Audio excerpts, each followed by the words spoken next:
Hello, people. Welcome to another edition of A Dose of Drew. And tonight on Friday Night Knives, we have the Biblio XL. This is in carbon fiber. And for those of you who are wondering, yes, indeed, this is a special edition. This was actually a Lynch Northwest special edition with little bronze anodization. And it comes with its own Lynch Northwest pocket clip. I ordered the non-feather version, just nice plain carbon fiber and bronze, which is actually quite cool. It does come with the other clip, but the real news is that right there. See that CPM magnet cut. So yeah, Biblio XL and carbon fiber and magnet cut. So it is a special edition. The other ones that are out there are Van X and Elmex.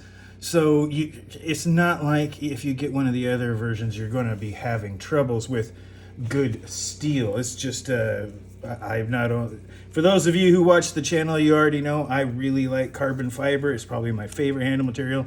It's just always expensive and pain to work with.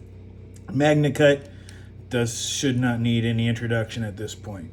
All right, little over 7.5 inches. For an XL, it is not as large as you might think. It's just a little over 7.5 tip to tail, and tip to scale it is just under 3.5. All right, so that's some interesting bits of length and width there. In fact, just to give you an idea, it is just, hey, quit doing that. My goodness, silly thing. It is about just under 1.5 inches, about 1 3/8 tall for the blade. Throw that measurement out there for no good reason other than to have it. All right, and it is a nice, tall, mostly saber grind blade. You can see the transition right there. All right, here's the weight on this thing. Under 4 ounces. Can you believe it, right? So still pretty good on that. My goodness, this is getting better. Spoiler alert, the original Biblio is a great knife. It's really hard to dislike much about the original Biblio. 136 thousandths. All right, we'll find a nice behind the edge spot here. Let's see if I can't get that right on there. There we go. Still fairly thick behind the edge. I think no, that went down, that came off. It's about 18 or 19 thousandths right behind the edge. If I can get it there. Might even be close to 20. Dang it. It's really hard to get this, you guys. And get it reliably in the same spot. So it's about 20. All right, come on, thing.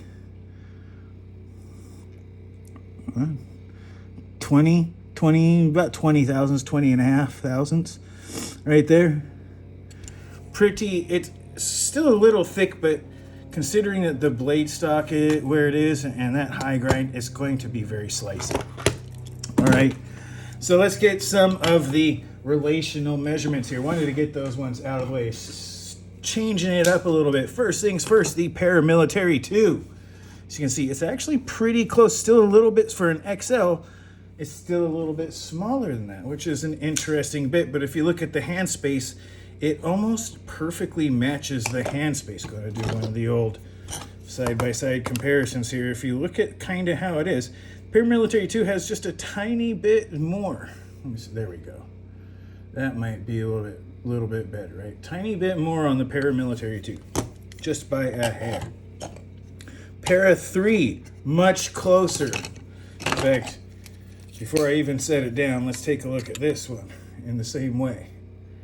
Right, you can see right there, much closer to the Paramilitary 3, or Para 3, it's not the Paramilitary. So much closer in hand space, though slightly larger blade and all that than the Paramilitary. It's slightly smaller than the Paramilitary 2 and about the same size as the Para 3 in hand space, slightly larger on the blade. Interesting size. For sure. And of course, here it is next to just a blur. Again, very close in overall size to the blur. And not just any leak, but a random leak. All right. So it's It's actually for an XL. It's in a fairly decent mid-size. We're going to get back to that because it's a fair point to make about this knife several times. Okay, so here it is next to a bug out. As you can see, slightly longer than the bug out there. And the Civivi Elementum. Again, Elementum actually gives it just a, without the beak right there, the Elementum gives it actually just a hair bit more hand space, though significantly more blade for the size there. And of course, here it is compared to my Weenar, and all I can say is that my Weenar likes that this is called an extra large. All right. And there is one other comparison we're going to bring. It just begs the comparison. That is the original Biblio. So this is why it's called an XL. It's significantly larger. This is a 20 CV, or yeah, I believe it's a 20 CV. It might be M390 actually, being what it is. Rounded spine. And the original Biblio is really, it's almost entirely, you have to go up in the choil. There's, even for my hands and small, like it's kind of small to try and go back on the old saber grip. You can do it. Your pinky's just back here giving support in the back end. So it's not that you can't do it. It just it's your hand swallows it. So it makes it very compact for as much blade as it has, and but really 3 fingers on the handle is really what it's scalloped out for and where it's most comfortable. Strangely enough, that doesn't change so much with the XL. You would think maybe it does. What it does is it gives you more room, and it's still a 3.5 finger for me on there, but you have so much more space to actually do it, and it doesn't completely disappear in the hand. It is still relatively large, but it's still obviously made for the pinch grip or the overhand grip. It still does that grip better. It's just better for bigger hands while maintaining a lot of the same. If this was just too small for you, like it's 3.5 even with the choil, then the XL is going to be there. Quite honestly, I think the XL is the size it should have originally came in. This should be the regular size. It's actually strange how comfortable it is. And I say that as a fan of the original Biblio. I very much like the original Biblio. Have another Lynch Northwest pocket clip on it. Definitely a fan of it. It's extraordinarily comfortable while being able to be used well. The rounded spine and everything really is something to behold, and that blade shape is extraordinarily useful while being made well and having great action. The XL is all of that and more. It just does. It honestly, if it would have been much bigger, it wouldn't have done as well, simply because of this tail in the back. It does work better as a place for you to put give some back end support to prevent the push, right? It kind of gives you a little bit of space there to do it if you're doing the saber grip, but it is absolutely more space for larger hands. I can spread my fingers out and I'm not sliding off the end. I can spread my fingers out and I'm not really going past the scallop. Excuse me. And of course, it's rounded spine and jimping right there, so you can get sort of the scoring, do the artificial bit, sort of the scoring bit there. So yeah, the design on this one, it's a very well done enlargement of the original, right? So it's really just, it's not even like the big brother, it just grew. It is almost right, it is almost just a little bit bigger, but the hand spaces are all just a little bit bigger. It expanded just enough to go there. I love the aesthetics of it. I still think it looks good. I think the original Biblio gave an incredible view of what a tool looks like while still being knifey. And I think the XL does it even more. In fact, if anything, it reminds me of a Towser K, just done up in better materials in a certain way. And I like the aesthetics of it. The mechanics of it are very well done. It has even better holdover kit, right? You can get it, your thumb's not in the way because there's a little bit more room to actuate it. So it's even better on the mechanics. than the original. The hole and the flipper tab still all work incredibly well. It is drop shut, but very controllable, and while it's smooth and very easy to do, it's controllable. So it's not something that's just going to give you a knife bite without a little bit of flick from your wrist or, some extra gravity. Just the right kind of action. Drop shut without being uncontrollable out of the box, right? So very well done on that. Mechanics, absolutely done. Noteworthy points on this. It's an upgrade to an already great design. This was already a great design, a very well done design that fits really good for an EDC, especially a smaller EDC that can do heavy duty stuff, has great corrosion resistance, great edge retention, had all sorts of things going for it. I also have one of the G10 versions or the micarta versions where it's got more grip than the carbon fiber as well. And really the XL is an upgrade to the design. Similar in cost, similar in price, in arguably equal or better materials, at least equivalent, pros and cons to both, for bigger hands, bigger jobs, and more comfort. It really is an upgrade. And I think the intended purpose, just like the original, is to be an EDC. I mean, Jesper Voxnaes and the guys at Giantmouse, Jesper Voxnaes and Vox is the one that I think that designed this one, but Anso. Anyway, yeah, the Giantmouse guys are really huge on EDC stuff, and this sort of worn foot, modified Warncliffe sheep's foot sort of thing. It definitely looks more sheep's footy than this one, where there's almost an arc the whole way. So it's kind of worn footy, but it's just one of those just beautiful EDC shapes where it has a good piercing tip, right? Does the EDC stuff, right? It is a package piercer. It is a shrink wrap or bubble wrap slicer. Cardboard carver, absolutely, and an envelope eviscerator in several different grips, extraordinaire. So it does those general tasks good while having the ability to really transition to even heavier tasks, especially with some of the new steels like the Elmex, Vanex, and the MagnaCut. You have enough toughness to go with the edge retention on those to really use it in lots of different environments and materials. And even though it's in fancy materials, it can be well used hard.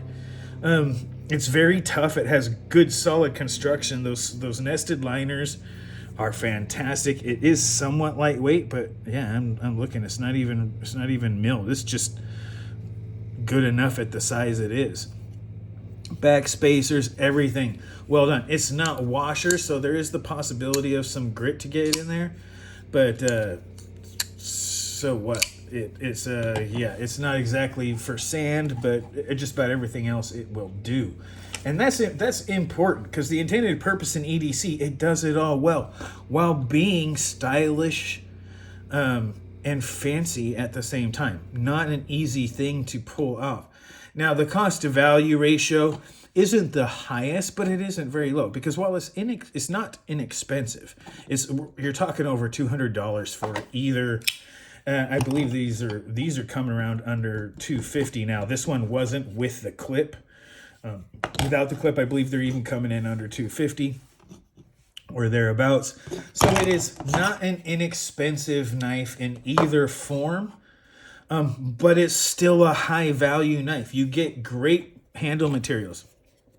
I believe the ones out there now are micarta and G10, which is perfectly fine, along with the special edition if you got one. There was only 300 of these, you guys. There was only 300 of them. Normally, I like to show my viewers that stuff, but by the time I found out in my newsletter, there was one day, and I went in the next morning and got one, and I was very, very fortunate to have done so. But yeah, so if you guys wanted to get one of these, they don't have these anymore. They do have the Elmex and the Vanex versions, however, at Lynch Northwest. So these are gone. They were gone in less than a day, but there's still others out there. So I wasn't sure what to expect. It isn't too often, a lot of the times when they just expand a knife, it doesn't do as well. Like the original one that seemed so good and seemed so right and was such a nice small EDC that, a small knife that behaved like a bigger EDC. It was smaller than the paramilitary or para 3, but had similar cutting capacity. And there was a lot of beauty to the elegance of the original. Non-nested liners gave it a little more heft. The upgrades to the XL, nested liners, right? So it keeps the weight down. Great steels, slightly larger. It's more than I expected. I expected it to be good. It is absolutely fantastic. It is an upgrade to an already great design. It is everything you may have complained about on the original is better by this design, and that is the truth. Still, they're probably about in fact, I think they may even be close to the same weight. Yeah, same weight, 3.88, 3.83. The bigger one is actually lighter. It's an upgrade. I was not expecting that. What request do I have? None. There's probably going to be a double XL coming out from some people, but there's really hardly anything it blew me away. This is a better knife than the original Biblio. It really is. It's not just close to the same price. It's lighter, it's bigger, and has more steel choices. What can you say? It's actually a better knife than the original Biblio. And that's, I say that as a fan of the original Biblio, this one's better. If you've never gotten a Biblio, get the XL. It's better. Unless you just need to have something that's shorter, right? Need to have something that's under, right around that 3-inch mark for whatever reason. It's still a great knife, but the XL is better. By expanding the dimensions in the way that they did, Giantmouse made a great design even better. And that's the truth about this design. I can't say that enough. Its aesthetics are great. It's very, the lines match up no matter where you put it. Doesn't matter, yeah, you can look at that, but the way that line matches up with the arc, the way that the different, if you just look at the outline of this, right? That's awesome. That's a beautiful knife, at least in my subjective opinion. The mechanics work exactly how a modern liner lock folder should on bearings, with extraordinarily great tuning and controllable action. It is possible to fail it, but it doesn't take much to give it a good snap. And the thumb hole works either direction. It is actually, in my opinion, more interesting to do the thumb hole, but the flipper is extraordinarily well tuned on the detent. Does not take a lot of effort, just enough, and it will go very sublimely or with an authoritative snap. And again, the noteworthy points, they took a great design and made it better. They made an EDC legend even better. And without much of a price increase, they're still very close to the same price. So the cost to value ratio, the extra money that this costs is less than how much better of a knife it is. And I mean that. So the cost to value ratio actually goes up, especially with the lighter, at least the same weight or slightly lighter than the others. And it blows away the expectations.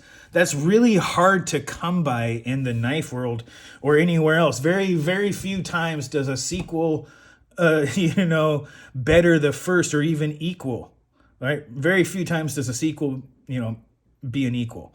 So had to make that rhyme.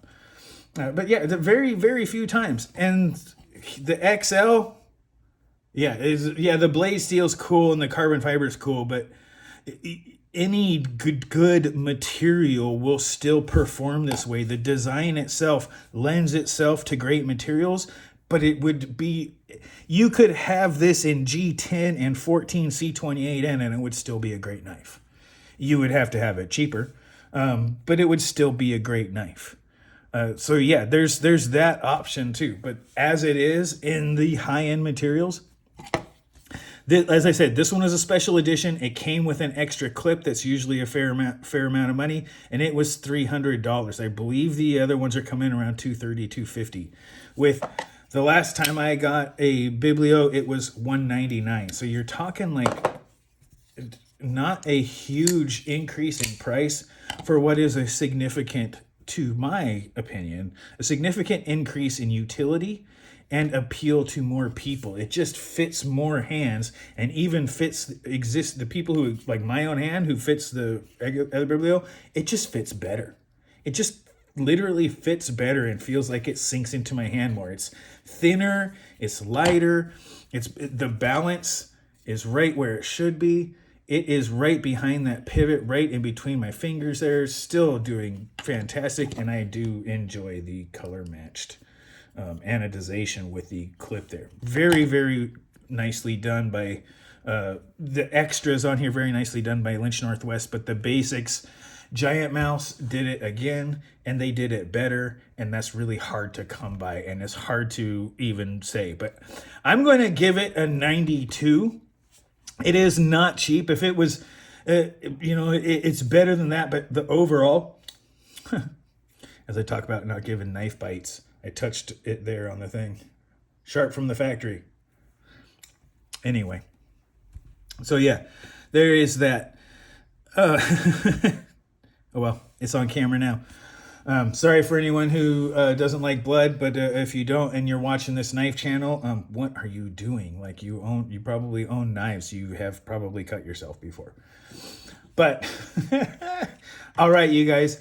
92 on there, just partly because it's not the greatest cost to value ratio out there, but it was, if they ever did like a low cost version where it was like a G10 or a natural micarta and like a 14C28N or an RWL34 or something like that,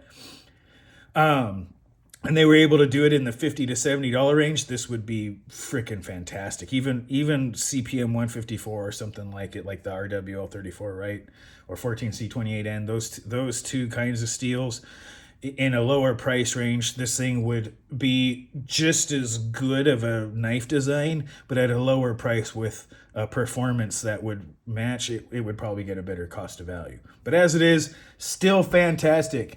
All right, I'm still trying to keep these. We're right past the 20-minute mark, so I'm going to wrap this up for you guys. So go ahead, take this video, watch it twice. Comment as much as you like. Be mindful of side effects. Remember to like and subscribe. This has been your dose of Drew. I am said Drew. You guys have a great rest of your night.